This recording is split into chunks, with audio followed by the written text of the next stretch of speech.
Hello students. Last video में हमने principle of flotation के बारे में पढ़ा था। अब इससे आगे नेक्स्ट टॉपिक हम पढ़ते हैं, how does a boat float in water. एक जो बोट है, नाव जो है वो वाटर में कैसे फ्लोट करती है, इसको हमें समझना है।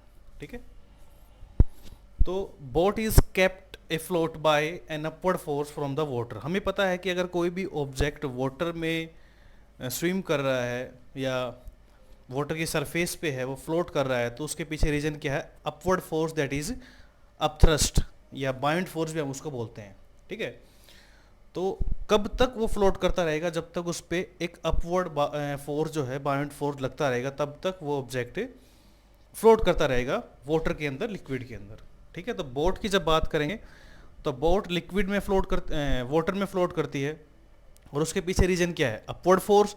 जो वाटर उस पर लगा रहा है डाउनवर्ड डायरेक्शन से, upward force, that is the reason behind a boat float. Okay, and when a boat is floating, the weight of water displaced by the submerged part of the boat is equal to the weight of the boat. So according to Archimedes principle, we know very well कि जितना एक body water displace करेगी, ठीक है, उतना ही उस पर bind force लगेगा। तो अगर एक बोट फ्लोट कर रही है, तो फ्लोट करने के पीछे जो आर्किमिडीज का प्रिंसिपल है, उसके अकॉर्डिंग क्या होना चाहिए? जो वाटर डिस्प्लेस किया जा रहा है, किसके थ्रू? बोट के थ्रू जो वाटर डिस्प्लेस किया जा रहा है, उसका जो वेट है, wait of water displaced by the submerged part of the boat.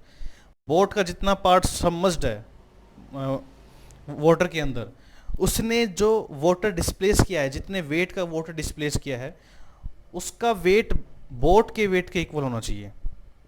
ठीक है, क्योंकि तभी तो नीचे से जो बाइंड फोर्स अप्लाई होगा वो उतना ही होगा जितने वेट का वो वाटर जो है डिस्प्लेस करेंगे। ठीक है, तो ये बोट के फ्लोट करने के पीछे रीज़न है, सबसे पहले हमें पता है कि बोट जो है उस पर एक अपवर्ड फोर्स लगना चाहिए। वो अपवर्ड फोर्स कहाँ से आएगा? जब बोट अपने वेट का जितना वाटर डिस्प्लेस करे, तब वाटर है उस पर एक अपथ्रस्ट फोर्स लगाएगा, जिसको हम बाइंड फोर्स भी बोलते हैं। कितना लगाएगा? जितने वेट का वो वाटर डिस्प्लेस किया जा रहा है। ठीक है, फॉर एग्जांपल हम लोग देख भी सकते हैं कि अगर हमारे पास लिक्विड है किसी कंटेनर में, ठीक है, लिक्विड है और एक ऑब्जेक्ट है, तो ये ऑब्जेक्ट कब फ्लोट करेगा? ये फ्लोट करने की कंडीशन इसकी तब होगी जब ये जो लिक्विड डिस्प्लेस करेगा, मीन जब ये आगे चलेगा तो लिक्विड जो डिस्प्लेस करेगा, वो डिस्प्लेस्ड वाटर अगर इसके वेट के इक्वल है, तो एक डाउनवर्ड फोर्स अप्लाई होगा इस पर, अब थ्रस्ट फोर्स। वो कितना अप्लाई होगा? जितना इसने लिक्विड डिस्प्लेस किया है। ठीक है, तो इसको स्विम करने के लिए अपने वेट का जितना लिक्विड डिस्प्लेस करना ही पड़ेगा। अगर ऐसा ये नहीं कर पाता है तो ये फ्लोट करने की बजाय इसमें सिंक कर जाएगा। ठीक है, तो आर्किमिडीज प्रिंसिपल का यूज करके हम बता सकते हैं कि how does a boat float in water. Next topic अपना क्या है? डेंसिटी। देखिए, डेंसिटी एक बहुत ही इंपॉर्टेंट टॉपिक है। डेंसिटी क्या है? किसी भी सब्सटेंस की जो डेंसिटी है, उसको हम डिफाइन कैसे कर सकते हैं? जो उस सब्सटेंस का मास है और उसका जो वॉल्यूम है, ठीक है, उनका यूज करके हम डेंसिटी को डिफाइन कर सकते हैं। तो एक्चुअल में डेंसिटी है क्या? डेंसिटी इज द मास पर यूनिट वॉल्यूम। ठीक है, mass upon volume is known as density. Density of a substance is defined as mass of the substance per unit volume. ठीक है, तो मास किसका? सब्सटेंस का, और वॉल्यूम भी किसका? सब्सटेंस का। देखिए, डेंसिटी को जो एक नोटेशन दी जाती है फिजिक्स की लैंग्वेज में, उसको रो से लिखते हैं, दैट इज रो। ठीक है, और मास आपको पता ही है एम से, और इसको वी से। ठीक है, इसको क्या बोलते हैं? Rho, R H rho. ठीक है, density is equal to mass upon volume. इसकी यूनिट भी आप लिख सकते हैं। ठीक है, यूनिट क्या आएगी इसकी? देखो, what is the unit of mass? Unit of mass is KG, and what is the unit of volume? That is meter cube. So it become kilogram per meter cube. So unit of density, this is unit of density, is kilogram per meter cube. Clear? So whenever we will ask what is density, then we can say it is the mass per unit volume. Density is the mass per unit volume.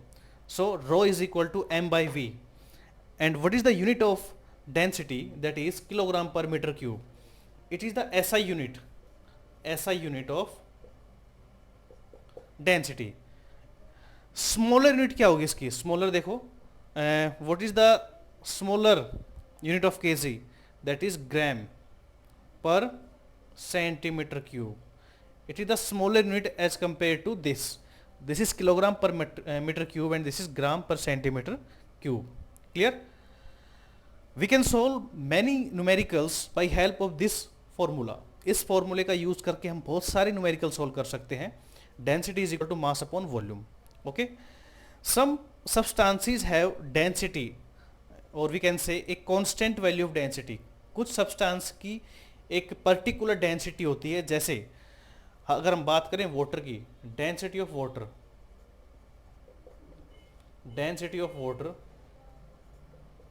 and that is a constant value, that is 1000 kg per meter cube. Water की density कितनी होती है? 1000 metre kilogram metre cube. Okay, it is a constant value, it never change. अगर आप से कोई पूछे कि डेंसिटी वाटर की कितनी होती है, तो होती है 1000 किलोग्राम पर मीटर क्यूब. इसका मीनिंग क्या हुआ किलोग्राम पर मीटर क्यूब का? या कहें इस पूरे का मीनिंग क्या हुआ? 1000 किलोग्राम पर मीटर क्यूब का मतलब यह हुआ कि 1 मीटर क्यूब में 1000 केजी क्या है? वाटर है.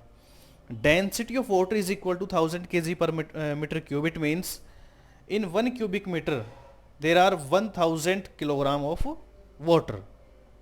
Clear? So this is all about density. We will revise it. What is density? Density is the mass per unit volume, mass upon volume. Okay, and density denoted by rho. This is the notation of density. Okay, ये P को आप लिख के इसको इस type से आपको करो करना पड़ेगा. This is rho is equal to mass upon volume. What is the unit of mass? That is kg and unit of volume metre cube. So unit of density become kilogram per metre cube. In SI unit, smaller unit gram per centimetre cube. Density of water is 1000 kilogram per metre cube. You can see from this formula density is depend on mass and volume. Density किस पे depend कर रही है? मास पे और volume पे. अगर आप मास को इंक्रीज करते हो, if you increase mass then density will increase, and if you increase volume then density will decrease. You can see here density, if mass increase so density increase. अगर किसी सब्सटेंस का मास बढ़ाया जाए, क्योंकि देखो दोनों आपस में डायरेक्टली प्रोपोर्शनल है, ठीक है, तो मास को बढ़ाया जाएगा तो क्या होगा? डेंसिटी बढ़ेगी. ठीक है. और अगर वॉल्यूम को हम इंक्रीज करें, वॉल्यूम क्या करेंगे? Increase. If volume increase then density will decrease. अगर आप वॉल्यूम को इंक्रीज करेंगे तो डेंसिटी क्या होगी? वहां से डिक्रीज होगी. For example, you have a box or a block. Okay, if you increase its volume it become this, and mass will remain constant. If here volume is V1 and here V2 and mass is m and mass is constant m.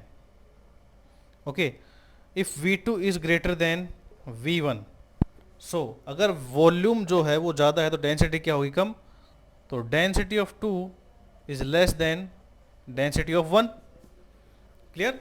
अगर आप volume को बढ़ाएंगे तो क्या होगी? Density decrease होगी.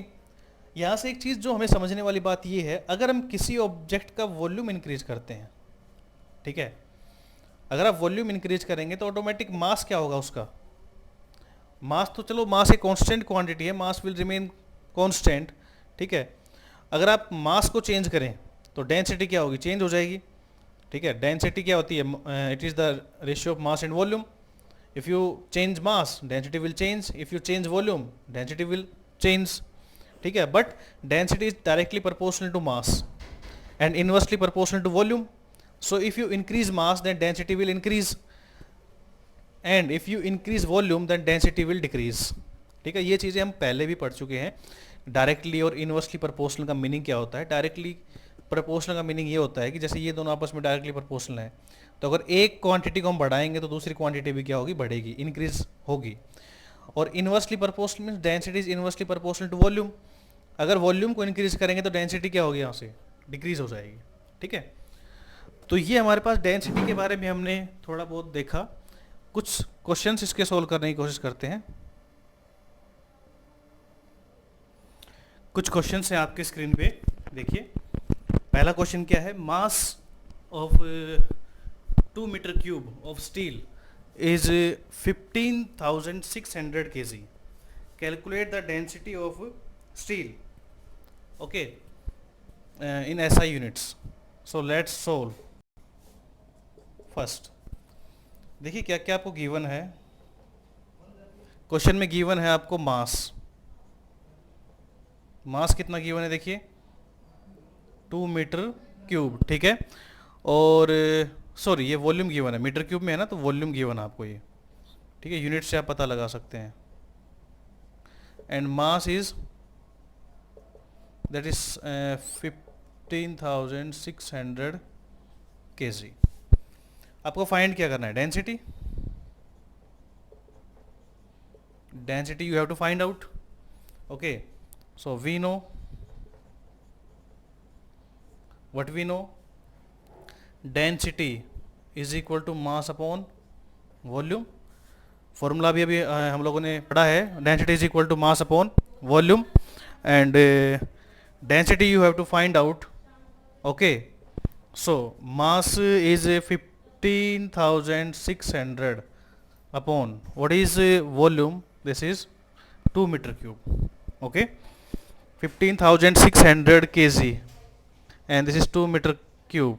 Clear? So it will become when you will solve it, it become 7,800 kilogram per meter cube. Clear? It is the answer. This is answer 7,800 kg per meter cube. ये density है किसकी, steel की. तो question में mass given था आपको, ठीक है, वॉल्यूम गिवन था, डेंसिटी आपको फाइंड करनी थी. तो सिंपली आपने डेंसिटी फाइंड कर ली. ठीक है, जब भी आपको डेंसिटी फाइंड करनी हो और मास और वॉल्यूम आपको गिवन हो तो ये फॉर्मूला आप यूज करेंगे, density is equal to mass upon volume. ठीक है, नेक्स्ट क्वेश्चन सोल्व करते हैं. देखिए नेक्स्ट क्वेश्चन में क्या क्या है, एन ऑब्जेक्ट ऑफ मास, और कितना है मास इसका, देखिए 50 gram, has a volume of 20 centimetre cube. Calculate the density of the object. अब हमें फिर से क्या निकालना है, डेंसिटी फाइंड आउट करनी है. ठीक है, और इससे अगले पार्ट में क्या गिवन है आपको, इसको रब कर लेते हैं सॉल्यूशन को. Let's solve it.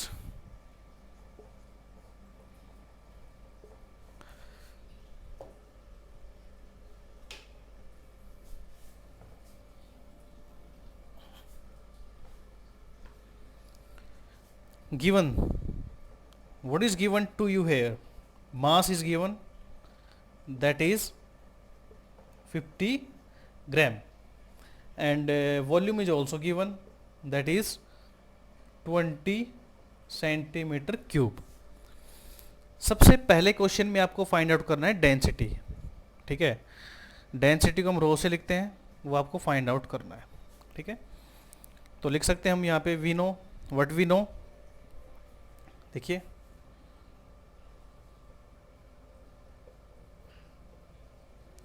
डेंसिटी का फॉर्मूला क्या होता है, mass upon volume.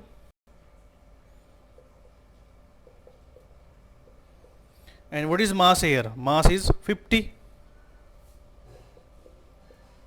And what is volume, volume is 20. Clear? So it become 2.5 and mass in gram 2.5 gram per centimetre cube. ठीक है, ग्राम पर सेंटीमीटर क्यूब हमारे पास आंसर आया, यहाँ लिख देता हूँ मैं, ग्राम पर सेंटीमीटर क्यूब। क्योंकि देखो मास किस में गिवन है, ग्राम में गिवन है, और वॉल्यूम किस में गिवन है, सेंटीमीटर क्यूब में, तो आंसर किस में आएगा, ग्राम पर सेंटीमीटर क्यूब में। ठीक है, इसका जो नेक्स्ट जो पार्ट है उसमें क्या कह रहा है हमें, if the density of water be 1 gram per centimetre cube, अगर डेंसिटी वाटर की कितनी है 1 ग्राम पर सेंटीमीटर क्यूब, तो बताओ ऑब्जेक्ट है वो वाटर में फ्लोट करेगा या सिंक करेगा। तो हम लिख सकते हैं यहाँ पे density of water, density of water जो आपको गिवन है that is 1 gram per centimetre cube. तो ऑब्जेक्ट की डेंसिटी देखो वाटर की डेंसिटी से क्या है, ज़्यादा है। अगर ऑब्जेक्ट की डेंसिटी वाटर की डेंसिटी से ज़्यादा हो जाए, in that case object will sink in the water, object जो है वो वाटर में सिंक कर जाएगा। देखो डेंसिटी की फॉर्म में हम अगर हम बताना चाहें कि जैसे ये अपने पास एक कंटेनर है और मान लो इसमें लिक्विड वाटर ही मान लेते हैं हम लोग, वाटर है, ठीक है, और यहाँ पे अगर कोई एक सब्सटेंस यहाँ पे फ्लोट कर रहा है, तो ये सब्सटेंस का फ्लोट करेगा जब वाटर की जो डेंसिटी है और इस सब्सटेंस की जो डेंसिटी है, अगर दोनों डेंसिटी यहाँ पे इक्वल हो जाती हैं, ठीक है, या फिर वाटर की डेंसिटी ज़्यादा है और सब्सटेंस की डेंसिटी कम है, तो सब्सटेंस क्या करेगा, फ्लोट करेगा। बाई चांस अगर सब्सटेंस की डेंसिटी ज़्यादा हो जाती है वाटर की डेंसिटी से, तो सब्सटेंस है वो नीचे सिंक करना स्टार्ट कर देगा। ठीक है, एक जो आयरन नेल होती है, लोहे की कील जो होती है, उसकी डेंसिटी वाटर की डेंसिटी से ज़्यादा होती है, इसलिए जो आयरन नेल है वो वाटर में सिंक कर जाती है। ठीक है, बट जो बड़े बड़े शिप हैं वो वाटर में फ्लोट करते हैं। शिप जो फ्लोट करते हैं उनके पीछे रीज़न यही है कि जितना वाटर वो डिस्प्लेस करते हैं, ठीक है, उसका जो वेट है वो शिप के वेट के कहीं ना कहीं क्या होता है, इक्वल होता है। ठीक है, जैसे क्वेश्चन आता है why ship float, ship float क्यों करते हैं, और जो आयरन नेल है वो पानी में डूब जाती हैं। सबसे पहले तो शिप जो है उसमें मोस्टली पार्ट क्या होता है, होलो होता है, अंदर से खाली होता है, एयर होती है उसके अंदर। ठीक है, और एयर की डेंसिटी क्या है, वाटर से कम है। ठीक है, दूसरा आर्किमिडीज प्रिंसिपल को फॉलो करते हैं, जितना इनका वेट होता है उसके अकॉर्डिंग वो वाटर को डिस्प्लेस करते हैं। ठीक है, तो शिप क्या करते हैं, वाटर में फ्लोट करते हैं। ठीक है, और अगर हम बात करें आयरन नेल की, तो आयरन नेल की डेंसिटी क्या है, वाटर से ज़्यादा है, तो आयरन नेल है वो वाटर में सिंक कर जाएगी। तो वैसे ही यहाँ पे क्वेश्चन हमसे पूछा है कि डेंसिटी अगर वाटर की 1 ग्राम पर सेंटीमीटर क्यूब है और जो हमारे पास जो सब्सटेंस है उसकी 2.5 ग्राम पर सेंटीमीटर क्यूब है, तो आप बताओ कि वो फ्लोट करेगा या सिंक करेगा। तो यहाँ पे जो डेंसिटी ऑफ वाटर है, डेंसिटी ऑफ वाटर, इसको बोलते हैं डेंसिटी ऑफ वाटर, वो क्या है, लेस, कम है, किससे, डेंसिटी ऑफ सब्सटेंस क्या है, देखो स्टील, स्टील नहीं है, आई थिंक कोई भी ऑब्जेक्ट है, सब्सटेंस मान लो, ऑब्जेक्ट मान लो, इसमें ऑब्जेक्ट दिया तुमने ऑब्जेक्ट मान लिया, तो ऑब्जेक्ट की जो डेंसिटी है वो वाटर की डेंसिटी से ज़्यादा है इस केस में। तो यहाँ पे क्या करेगा, ऑब्जेक्ट सिंक कर जाएगा, ऑब्जेक्ट विल सिंक। ठीक है, ऑब्जेक्ट क्या करेगा, सिंक कर जाएगा इसमें इन वाटर। क्लियर। तो डेंसिटी की फॉर्म में भी हम ये बता सकते हैं कि whether the object will float और sink. If an object have larger density as compare to water then it will sink in the water. If object have smaller density as compare to water then it will float on the surface और in the water. ठीक है, इससे पहले हमने bound force और wait की form में बताया था कि अगर बाउंड फोर्स ज़्यादा लगता है किसी ऑब्जेक्ट पे और ऑब्जेक्ट का वेट कम है तो फ्लोट करेगा। अब हमने डेंसिटी की फॉर्म में भी इसको बताया है कि अगर किसी सब्सटेंस की डेंसिटी ज़्यादा है और वाटर की डेंसिटी कम है तो वो फ्लोट कर जाएगा, सॉरी सिंक कर जाएगा। ठीक है, तो दो टाइप से हमने ये बताया, there are two ways to show whether the object will float or sink. Once in the form of density and second in the form of upthrust force and weight. ठीक है, अगर इसका वेट ज़्यादा हुआ और अपथ्रस्ट कम लगा तो ये सिंक कर जाएगा, या फिर इसकी डेंसिटी ज़्यादा हुई और वाटर की डेंसिटी कम हुई तब भी सिंक कर जाएगा। जैसा कि आप इस न्यूमेरिकल के थ्रू देख सकते हो कि जो वाटर की डेंसिटी है वो 1 ग्राम पर सेंटीमीटर क्यूब है, और जो ऑब्जेक्ट की डेंसिटी आई वो कितनी है 2.5 ग्राम पर सेंटीमीटर क्यूब। तो ऑब्वियस सी बात है जो वाटर की डेंसिटी क्या है ऑब्जेक्ट से लेस है, तो ऑब्जेक्ट क्या करेगा वाटर में सिंक कर जाएगा। Okay students.